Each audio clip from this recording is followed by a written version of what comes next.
When humanity first began launching machines into space, Mars quickly became the ultimate challenge.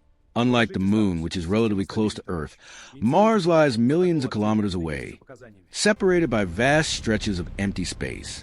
A spacecraft traveling to Mars must navigate extreme temperatures, intense radiation, precise gravitational calculations, and a narrow launch window that opens only once every 26 months. Missing that window means waiting more than 2 years for another chance. The early Soviet Mars program in the 1960s was bold, but plagued with technical failures. Missions, such as Mars 1, lost communication before arrival. Others failed during launch due to rocket malfunctions. At that time, space exploration technology was still in its infancy. Guidance systems were primitive compared to today's standards, and computers were far less powerful than modern smartphones. Despite repeated failures, these attempts were critical because they provided engineers with data about deep space communication, propulsion reliability, and navigation corrections. In 1965, NASA's Mariner 4 achieved the first successful flyby of Mars. The spacecraft traveled more than 228 million kilometers and transmitted 21 images back to Earth. Those images revealed a heavily cratered landscape, challenging earlier speculation that Mars might host civilizations or vegetation. The atmospheric pressure was found to be less than 1% of Earth's, making liquid water unstable on the surface. This discovery forced scientists to reconsider theories about life on Mars. The next major breakthrough came in 1971 with Mariner 9. It became the first spacecraft ever to orbit another planet. Upon arrival, Mars was engulfed in a global dust storm.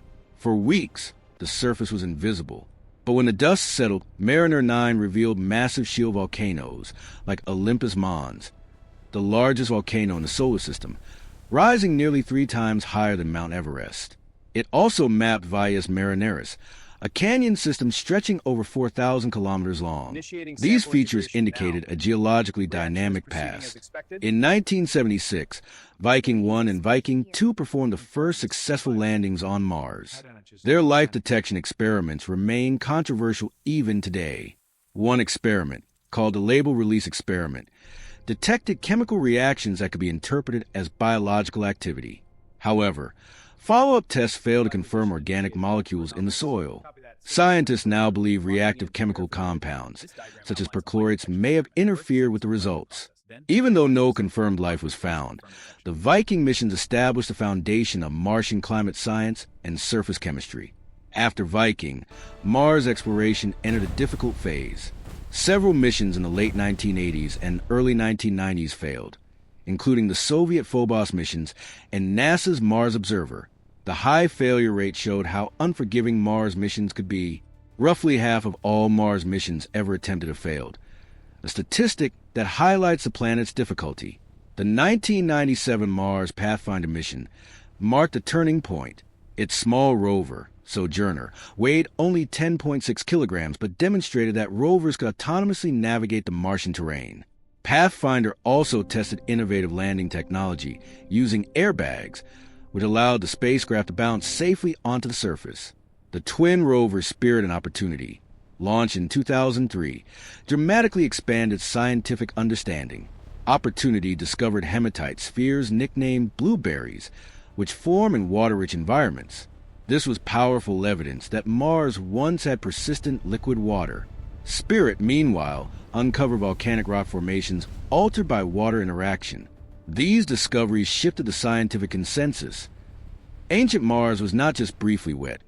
It likely had long-lasting bodies of water. Curiosity, launched in 2011, represented a new generation of planetary exploration, powered by a radioisotope thermoelectric generator. Curiosity does not rely on solar panels. This allows it to operate during dust storms and harsh winters. In Gale Crater, Curiosity drilled into sedimentary rocks and discovered clay minerals that form in neutral water conditions, ideal for microbial life. It also detected organic carbon compounds, the building blocks of life, preserved in ancient rock layers. NASA's Maven orbiter, launched in 2013, studied Mars' upper atmosphere and confirmed that solar wind stripping played a major role in the planet's atmospheric loss. Billions of years ago, Mars likely had a thicker atmosphere capable of supporting stable liquid water. When its magnetic field weakened, solar radiation gradually removed atmospheric gases, transforming Mars into the cold desert we see today. International collaboration has become increasingly important. The European Space Agency's Mars Express provided detailed radar imaging that detected underground ice deposits. India's Mars Orbiter mission demonstrated cost-effective engineering excellence. China's Tianwen-1 mission successfully combined orbiting, landing, and rover deployment in a single mission, a complex achievement previously accomplished only by NASA. The Perseverance rover, which landed in Jezero Crater in 2021, focuses on astrobiology. Jezero Crater contains an ancient river delta visible from orbit. Deltas on Earth are excellent at preserving biosignatures. Perseverance is collecting sealed rock samples that will eventually be retrieved by a future Mars sample return mission. This could become one of the most significant scientific endeavors in history, bringing pieces of Mars back to Earth for laboratory study. Ingenuity helicopter proved powered. Controlled flight is possible in Mars' thin atmosphere, which is only about 1% as dense as Earth's. Engineers had to design ultralight rotor blades spinning at extremely high speeds to generate lift. What was originally planned as a short demonstration evolved into dozens of successful flights, scouting terrain ahead of Perseverance. Modern orbiters like Mars Reconnaissance Orbiter continue to deliver high-resolution imagery capable of identifying objects as small as a desk on the surface. Seasonal methane detections have sparked debate about whether geological or biological processes may still be active underground. Mars missions have revealed that the planet once had rivers, lakes, glaciers, volcanic activity, and possibly even hydrothermal systems similar to those where life began on Earth. The evidence suggests Mars was once warmer and wetter billions of years ago. The search for life has shifted from looking for living organisms to searching for fossilized biosignatures, chemical traces preserved in rock. Technologically, Mars exploration has driven innovation in robotics, AI navigation, radiation shielding, deep space communication, and autonomous landing systems.